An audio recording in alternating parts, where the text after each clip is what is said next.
Hello दोस्तों, तो class 8 में परमेय संख्याएं चैप्टर नंबर 1 में परमेय संख्याएं दी गई। तो परमेय संख्या क्या हैं, आज हम इसको विस्तार से समझेंगे।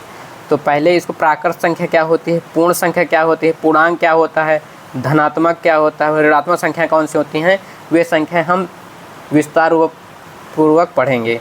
तो हम बात करेंगे प्राकृत संख्या का, जो मतलब नेचुरल नंबर क्या होता है। नेचुरल नंबर होता है, तो यहाँ पे नेचुरल नंबर करेंगे तो 1, 2, 3, 4, 5 और डॉट डॉट डॉट। तो ये 1 से 1 2 3 4 5 6 7 डॉट डॉट डॉट, मतलब ये प्राकृत संख्या है।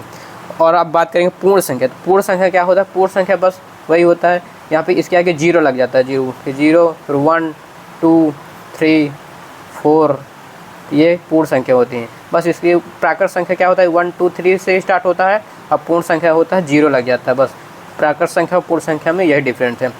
अब बात करेंगे धनात्मक संख्या क्या होती हैं।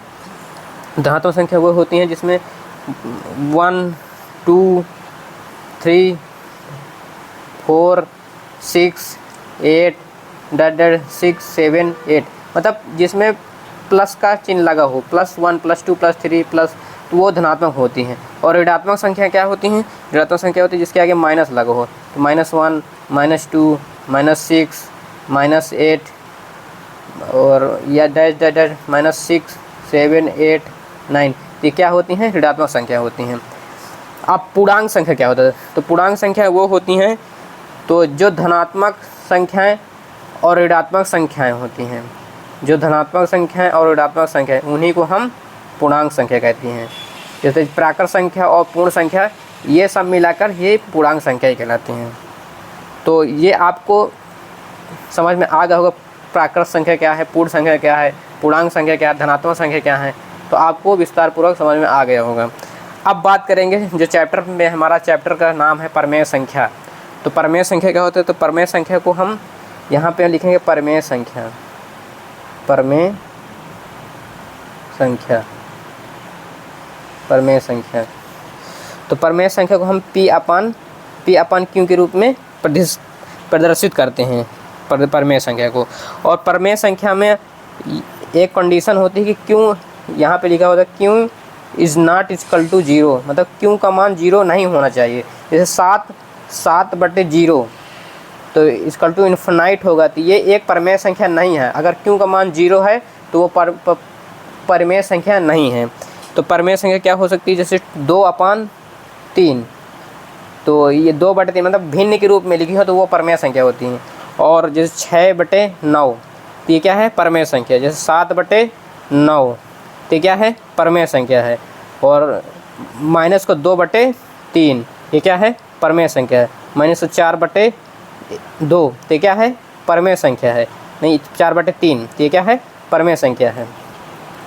चाहे प्लस में हो, चाहे धनात्मक संख्या है और ऋणात्मक संख्या है, को ही हम परमेय संख्या कहते हैं, बट वो P अपन Q के रूप में होना चाहिए। और Q का मान नॉट इक्वल टू 0। अब यहाँ बात करेंगे कि जैसे 7, तो 7 क्या एक परमेय संख्या है, तो नहीं। जब इस 7 के बटे अगर 1 हो जाएगा तब ये परमेय संख्या है। अगर ओनली 7 है तो फिर ये परमेय संख्या नहीं है। अगर 7/1, तो ये अगर P अपन Q के रूप में प्रदर्शित है तो उसे हम परमेय संख्या कहते हैं।